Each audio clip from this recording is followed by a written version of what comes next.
How's it going, guys? My name is Stone, and welcome back to these reviews. Today I'm going to be talking about an oddity in the Rolling Stones catalog, but nevertheless a great psychedelic release, their Satanic Majesties request. Now, this album was notoriously known for being panned by critics for being merely a Sgt. Pepper ripoff, as well as being seen as the band trying to cash in on the psychedelic scene that was going on in 1967. And though it does appear, or it may appear, like a Sgt. Pepper ripoff based on the cover alone, the music on here is far from it, in my opinion.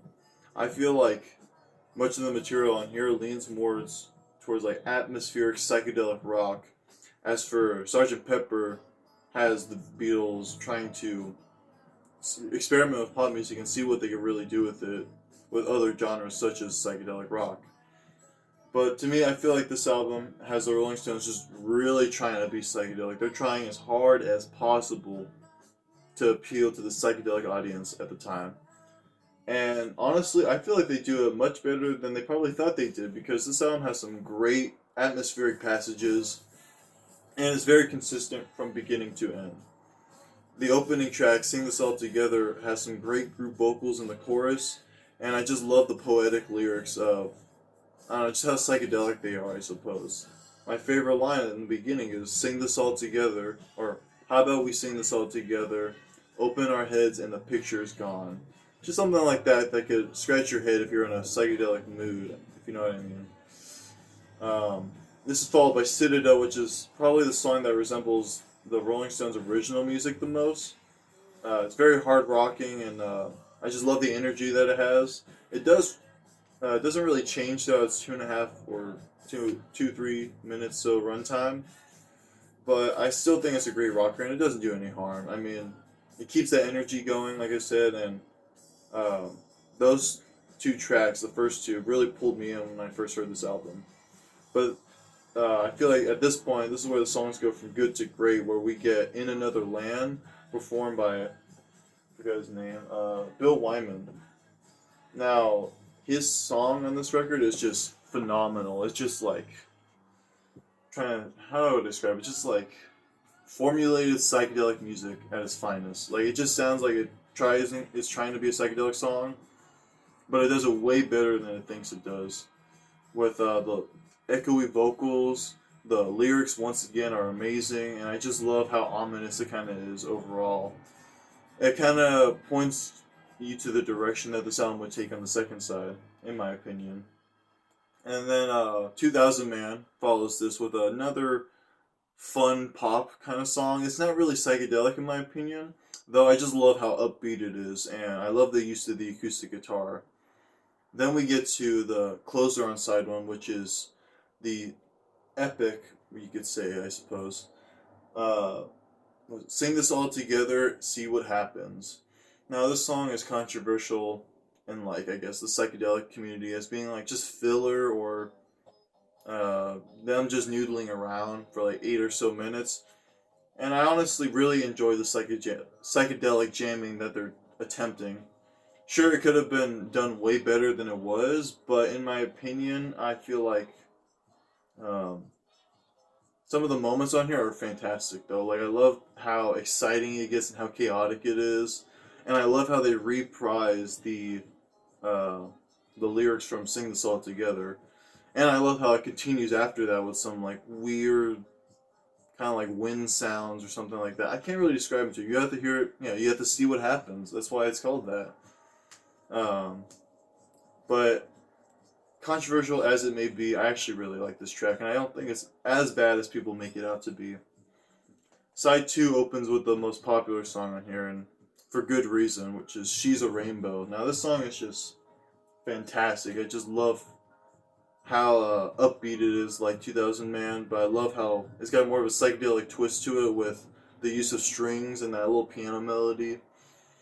And just the playing throughout it is great. And I mean, it deserves to be the single for good reason. This is followed by "The Lantern," which is another very laid-back tune. Not as crazy in your face as like "See What Happens," but I love how Mick Jagger's voice really, or his vocals really carry the song forward. Kind of, it's almost uplifting at moments, especially in the chorus, like, carry that lantern high. Yeah, it's just, I don't know. It's nice. But then things take a turn elsewhere when we get to Gomper, which is a ferocious, like, chaotic, once again, track with some great African influence drumming and an insane flute solo towards the end. I mean, not only that, but all the other instruments on here. I don't really know like the keyboards on the track or whether they're keyboards, organs, or something, but they really do a good job to trip you out.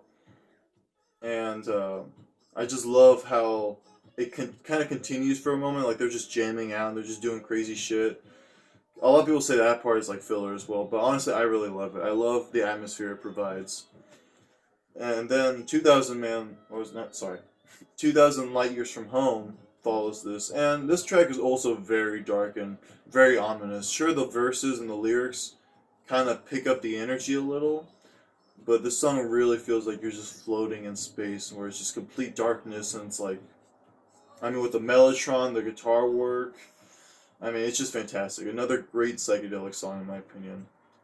And I'd say Side 2 is very underrated, but there is also the closing track that, I don't know, it's kind of alright. I like it, but it's clearly the least, or the worst track on here, which is On With The Show. Now, this song, I like what Mick Jagger's trying to do with his vocal singing kind of, or his, like, singing, talking kind of vocals.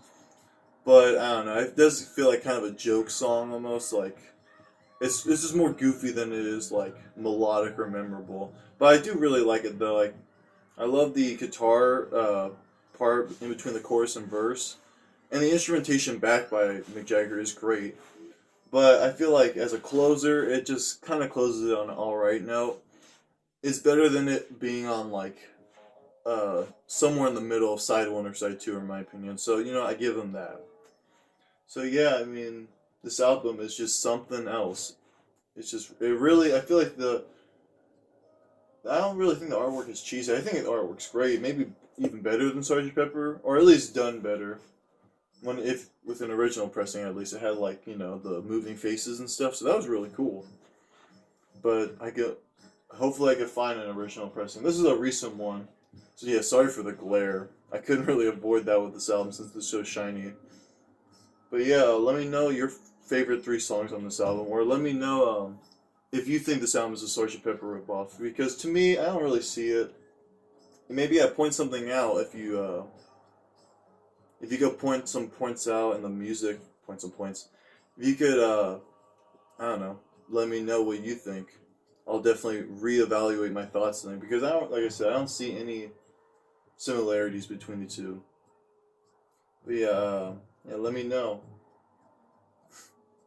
I don't know where I'm going with this. I hope you guys enjoyed the video, and I hope to see you next time. I'll be talking about way more prog, so get ready for that.